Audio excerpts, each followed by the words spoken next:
टंडो आदम जे ॻोठ लोंग खान लाशहरी में नवाब शाह जे पिरोमी जोड़े के क़त्ल करण जे खिलाफ मक़तूल जे वारसनि DIG ऑफिस जे आॾो धरणो उन मौके ते उन्हनि सिंध TV न्यूज़ सां ॻाल्हाईंदे चयो त पाण छोकिरी वो शादी पंहिंजे ख़ुशी रदा कयो हाई कोर्ट में मुंहिंजो भाउ मुंहिंजी नुंहुं खे पुट खे हाणे मारे आयो ते आयो ताहीं वियासीं होॾे वियासीं ताहीं वियासीं अब्बास मीर मोहम्मद इम्तियाज़ नूरल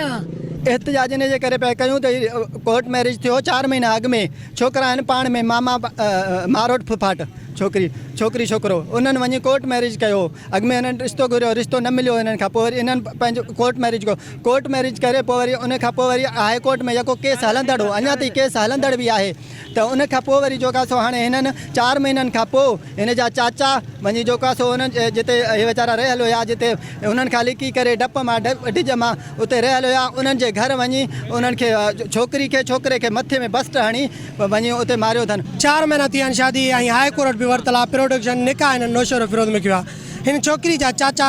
हिननि वञी उते घर जे अंदरि गिड़ी अची मारियो आहे 10 ॼणनि। सरकार त असांखे तहफ़ुज़ कोन ॾिनो DIG वटि ते 15 ॾींहं अॻु में लेटर पहुतो आहे पोइ बि असांखे तहफ़ुज़ न मिलियो आहे हाणे इन्हनि जा क़त्ल करे फरार आहिनि ख़बर न आहे कानून जा कुझु बि न पियो करे। DIG ऑफिस ॾे बि माना लेटर आयो पर हिननि जो तहफ़ुज़ न थी सघियो नेठि हिननि जो वीचारनि जो माना जान जो नज़रियानो थी वियो हिन जे मारण में मुख्य माना जवाबदार अब्बास ॿियो आहे मीर मोहम्मद हिन जा पंहिंजा मामा आहिनि उन्हनि हिननि खे मारायो आहे। कैमरामैन रफ़ाकत आराई सां गॾु ज़ुल्फ़कार ख़ासकेली सिंध TV न्यूज़ नवाब शाह।